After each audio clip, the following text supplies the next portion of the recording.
আমি অনেক ভাইরাল কোনো বক্তা না, আমি অনেক সুন্দর করে সুরালো কোনো কথাও বলতে পারি না। এই যেরকমভাবে এতক্ষণ বললাম, সামনেও এইরকম করে আল্লাহ তৌফিক দিলে কিছু কথা বলবো, শুনবেন তো ইনশাআল্লাহ? মনোযোগ সহকারে শুনবেন এবং থাকবেন তো ইনশাআল্লাহ?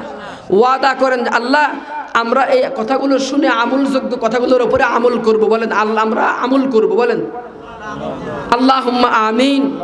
আল্লাহ কবুল করে নিক। আলহামদুলিল্লাহ আলহামদুলিল্লাহি নাহমাদুহু ওয়া নাস্তাঈনুহু ওয়া নাস্তাগফিরুহু ওয়া নু'মিনু বিহি ওয়া নাতাওয়াক্কালু আলাইহি ওয়া নাউযু বিল্লাহি মিন শুরুরি আনফুসিনা ওয়া মিন সাইয়্যাতি আ'মালিনা মান ইয়াহদিহিল্লাহু ফালা মুদিল্লা লাহু ওয়া মান ইউদ্লিল ফালা হাদিয়া লাহু ওয়া নাশহাদু আল লা ইলাহা ইল্লাল্লাহু ওয়াহদাহু লা শারীকা লাহু ونشهد أن سيدنا وسندنا وحبيبنا وحبيب ربنا وطبيبنا وطبيب قلوبنا ومولانا وحولانا محمدا عبده ورسوله أرسله بالحق بشيرا ونذيرا وداعيا إلى الله بإذنه وسراجا منيرا. أما بعد فقد قال الله تبارك وتعالى في القرآن الكريم أعوذ بالله من الشيطان الرجيم بسم الله الرحمن الرحيم يا أيها الذين آمنوا اتقوا الله حق تقاته ولا تموتن إلا وأنتم مسلمون. قال رسول الله صلى الله عليه وسلم كل مولود يولد على فطرة الإسلام فأبواه يحفدانه وينجسانه وينصرانه أو كما قال عليه الصلاة والسلام. صدق الله العظيم وصدق رسوله النبي الكريم ونحن على ذلك من الشاهدين والشاكرين والحمد لله رب العالمين. الحمد لله.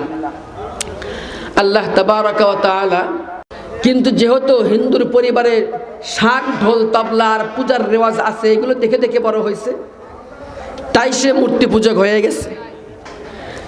খ্রিস্টানের ঘরে যেহেতু ক্রুশ আছে, যীশু খ্রিস্টের ক্রুশ আছে, এই ক্রুশ দেখে দেখে ক্রুশের সামনে আরাধনা করেছে বা বাপ মা এটা দেখে দেখে বড় হয়েছে, তাই সে খ্রিস্টান হয়েছে। বৌদ্ধের ঘরে যে জন্মগ্রহণ করছে সে বুদ্ধিস্ট হয়ে গেছে, দেখে দেখে তার পরিবার, তার পরিবেশ, তার দাদা, তার চাচা তাকে শিখাইছে এইগুলো, তাই কি না? ঠিক তেমনিভাবে আজকে আমাদের ঘরে যারা জন্মগ্রহণ করছে, মুসলমান হয়েছে, ঘর হলো আলেমের, কি কার ঘর? আলেমের ঘর। তাহলে সে মোটামুটি তার বাবা, চাচা, দাদা, বাড়ির পরিবেশের কারণে মোটামুটি একটা কমপ্লিট ইসলামী পরিবেশের মধ্য দিয়ে মুসলমান হয়ে বড় হয়েছে। সুবহানাল্লাহ। আবার যে একটু সেই তার চাই তুলনামূলক কম প্র্যাকটিসিং পরিবার, একটা সাধারণ মানুষের পরিবারের ভিতরে জন্মগ্রহণ করছে মুসলমান হইয়া, কি হইয়া? মুসলমান হইয়া। একজন মাস্টার বা শিক্ষকের পরিবারে, একজন কৃষকের পরিবারে, একজন সাধারণ রক্ষণশীল মানুষ, ভালো নামাজ কালামও পড়ে, কিন্তু কি না আলেম পরিবার না। সুতরাং সে ওই পরিবারে যতটুকু ইসলাম দেখে অতটুকু ইসলাম শিখে বড় হয় কি না? আবার এমনিভাবে যেই পরিবারের ভিতরে পরিবার মুসলমান, তাদের নামও মুসলমান, কিন্তু ইসলামের সিটে ফোটাও নাই, সংস্কৃতি মোনা, এলিট কালচারে অভ্যস্ত, প্রগতিশীল বা সুশীল ধারায় জীবন যাপন করে, আছে না এরকম?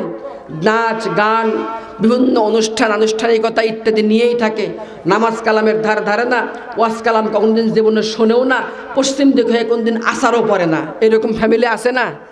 ওই পরিবারের যে সন্তান আছে সেও ইসলামের উপরে জন্মগ্রহণ করছে, কিন্তু ওই বেচারার ইসলাম বোঝা, আর একজন মাস্টার যার ঘরে মোটামুটি বাপসা ছাড়া নামাজ পড়ে, ওই বেচারার ইসলাম বোঝা, আর একজন আলেমের ঘরের সন্তান, সেই বেচারার ইসলাম বোঝার তারতম্য তফাৎ আছে কি না? আছে। কথা বুঝাইতে পারছি?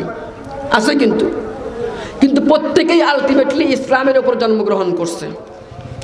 শুধু তাই না, আল্লাহ তাআলা বলতেছেন পবিত্র কোরআনের ভিতরে যে রূহের জগতে দুনিয়ার কিয়ামত পর্যন্ত যত মানুষ আসবে সবগুলো মানুষকে ঈমানের উপরে আল্লাহ সাক্ষ্য নিয়েছেন। কার উপরে? ঈমানের উপরে সাক্ষ্য নিয়েছেন। আল্লাহ কি বলছেন? আলাস্তু বিরব্বিকুম, আমি কি তোমাদের রব নই? ক্বালু বালা শাহিদনা, আমরা সবাই সেদিন বলে আসছি হ্যাঁ আমরা সাক্ষ্য দিলাম আপনি আমাদের রব আর আমরা আপনার গোলাম। সুবহানাল্লাহ। তাহলে আল্লাহ পবিত্র কোরআনে বলতেছে রূহের জগতে যখন মায়ের গর্ভে তোমরা আসো নাই,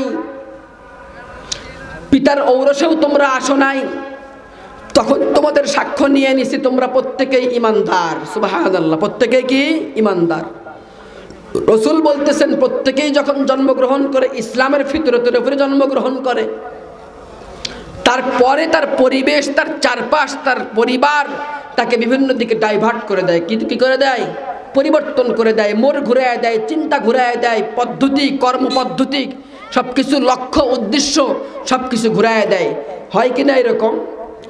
তাহলে মনে রাখেন, এক নম্বর কথা হলো রূহের জগতে প্রত্যেককে আল্লাহ ঈমানদার বানাইছেন। দুই নাম্বার, নবী আলাইহিস সালাতু ওয়াস সালাম কি বললেন? দুনিয়াতে সবাই ইসলামের উপরে জন্মগ্রহণ করে। এখন আসেন তিন নাম্বার, আল্লাহ পবিত্র কোরআনে বলতেছেন ইয়া আইয়ুহাল্লাযীনা আমানুত্তাকুল্লাহ হাক্কা তুকাতিহি ওয়া লা তামুতুন্না ইল্লা ওয়া আনতুম মুসলিমুন। হে ঈমানদারেরা, তোমরা আল্লাহকে ভয় করো। আমরা এই আয়াতের অর্থ সবাই জানি, আল্লাহকে ভয় করো। আমানুত্তাকুল্লাহ হাক্কা তুকাতিহি, ভয় করার মতো, এবং লা তামুতুন্না ইল্লা ওয়া আনতুম মুসলিমুন, তোমরা মুসলমান না হয়ে মৃত্যুবরণ করো না। তাহলে জন্ম তোমার যেন ইসলামের উপরে যেরকম হয়েছে, আল্লাহ বলতেছেন তোমার মৌত যেন ইসলামের উপরে হয়। মৌত যেন কি হয়? ইসলামের উপরে হয়। তাইলে তুমি সফল, তাইলে তুমি কি সফল, না হলে তুমি ব্যর্থ। এখন দুই পাশের কথার ভঙ্গি খেয়াল করেন। আগে বলতেছেন সবাই ইসলামের উপরে জন্মগ্রহণ করে, নাম্বার এক। সবাইকে আল্লাহ রূহের জগতে ঈমানদার হিসেবে সাক্ষ্য নিয়েছেন, নাম্বার দুই। তিন নম্বরে বলতেছেন মুসলমান না হয়ে মৃত্যুবরণ করো না। কি দাঁড়াইলো অর্থ? মুসলমান হয়ে তো জন্মগ্রহণ করছেই, ঈমান নিয়ে তো রূহের জগতে সাক্ষ্য দিয়ে আসছেই, তাহলে যখন মারা যাবে তখন আলটিমেটলি তো ইসলাম নিয়েই মারা যাবে, এটাই তো স্বাভাবিক, তাই না? যেই বেচারা পুরুষ হয়ে জন্মগ্রহণ করছে, মারাও তো পুরুষ হয়ে যাবেই। নতুন করে কি আবার কেউ তারে বলে এই আব্দুল করিম তুমি কিন্তু মারার সময় পুরুষ হয়েই মইরো? এই কথা কি কোনো পাগলেও বলে? কারণ ও জন্মগ্রহণ করছে পুরুষ হিসেবে, মাঝখানে জীবনযাপন করছে পুরুষ হিসেবে, তো মরার সময় তো পুরুষই মরবে, নারী তো আর মরবে না। কথা বুঝাইতে পারছি? সকিনা বিবি মেয়ে হিসেবে জন্মগ্রহণ করছে, জীবন যাপন করছে, বিয়ে হয়েছে, সংসার হয়েছে, বয়স হয়ে গেছে, এখন মারা যাবে, মেয়ে হয়েই তো মারা যাবে। নতুন করে বলার দরকার আছে? নাই। আল্লাহ কেন বললেন? রসুল বললেন ইসলামের উপরেই জন্মগ্রহণ করছে। আল্লাহ বললেন রূহের জগতে ঈমানদারের সাক্ষ্য নিয়েই আমি দুনিয়াতে পাঠাইছি। আবার বলতেছেন মুসলমান না হয়ে বান্দা কবরে আইসো না। তাহলে কথা বিপরীত হয়ে গেল কি না? বিপরীত হয় নাই, কথা ঠিকই আছে। সেটা হলো কি, পুরুষ হয়ে জন্মগ্রহণ করার পরে মরার আগ পর্যন্ত ওই পুরুষই থাকছে না, কখনো মেয়ে হয়ে গেছে? হয় নাই। সকিনা বিবি জন্ম থেকে মেয়ে হওয়ার পরে মরার আগ পর্যন্ত কোন দিন ছেলে হয় নাই, মেয়ে মেয়েই আছে, ছেলে ছেলেই আছে। যার কারণে যখন মরে তখন পুরুষে আব্দুল করিম মরে, যখন মরে তখন সকিনা বিবি মেয়ে মানুষ মরে। কিন্তু যে মুসলমানের ঘরে জন্মগ্রহণ করলো অথবা যে অন্যের ঘরে জন্মগ্রহণ করলো, আবার আল্লাহর কাছে রূহের জগতে সাক্ষ্য দিয়ে আসছে, ঈমানদারের সাক্ষ্য দিয়ে আসছে, ঠিক আছে, ইসলামের ঘরে ইসলামের ফিতরতের উপরে জন্মগ্রহণ করছে, ঠিক আছে, কিন্তু মরার আগ পর্যন্ত 20 বছর, 22 বছর, 60 বছর, 65 বছরের জিন্দগি, এর ভিতরে সে কি ইসলামের উপর আছে না নাই, এটা দেখার বিষয় আছে। কথা বুঝাইতে পারছি? পুরুষ তো মেয়ে হইতে পারে না, মেয়ে তো পুরুষ হইতে পারে না, কিন্তু সবাই যে মুসলমানের ঘরে জন্ম নিলেই ঈমানের উপরে থাকতে পারবে, ইসলামের উপর থাকতে পারবে বা ইসলামের উপর থাকে, এর কোনো গ্যারান্টি আছে? আমার কথা বুঝতেছেন? আমার কথা বুঝতেছেন? যদি তাই থাকতো তাহলে এত কিছুর দরকার ছিল? পুরুষের পুরুষত্ব ঠিক রাখার জন্য নতুন করে কোনো ওষুধ খাওয়া লাগে? নতুন করে কোনো ধরনের কোনো কিছু করা লাগে? মেয়ের নারীর নারীত্ব ঠিক রাখার জন্য কোনো নতুন করে কোনো ট্রেনিং নেওয়া লাগে? নেওয়া লাগে না। কিন্তু ইসলাম ঠিক রাখার জন্য ট্রেনিং নেওয়া লাগে। ইসলামকে ঠিক রাখার জন্য কোরআন ও হাদিস আল্লাহ চিকিৎসা হিসেবে পাঠিয়ে দিয়েছেন। সুবহানাল্লাহি বিহামদি। কথা বুঝাইতে পারছি? তাহলে জন্ম তো হয়েছে মুসলমানের ঘরে, মৃত্যু ইসলামের উপরে হবে কিনা এটা গ্যারান্টি দেওয়া যাবে না। মৃত্যু ইসলামের উপর হওয়ার আগে আপনাকে মুসলমান হইতে হবে। কি হইতে হবে? মুসলমান হইতে হবে। যার কারণে আল্লাহ বলছেন মুসলমান না হয়ে কবরে আসো না। জন্ম তোমার ইসলামের উপর ঠিক আছে, তোমার কাছে ইমানের সাক্ষ্য নিছিলাম তাও ঠিক আছে, কিন্তু তুমি তো ভুলা মনের মানুষ, তুমি তো মানুষ, তোমার তো ওয়াদা খেলাপ করার একটা বদভ্যাস রয়ে গেছে।